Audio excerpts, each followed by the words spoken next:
শাহজালাল আন্তর্জাতিক বিমানবন্দরে জারি করা হয়েছে বিশেষ সতর্কতা।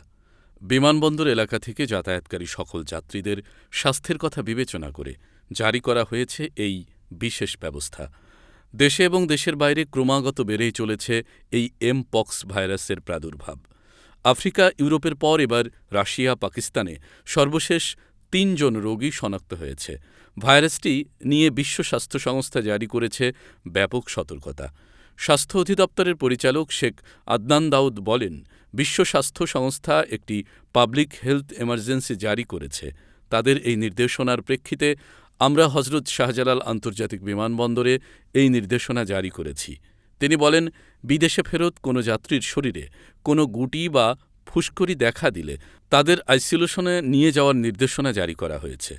এসব রোগীদের আইসোলেশনে রাখার জন্য কুর্মিটোলা জেনারেল হাসপাতাল এবং সংক্রমণ রোগ হাসপাতাল প্রস্তুত রাখা হয়েছে।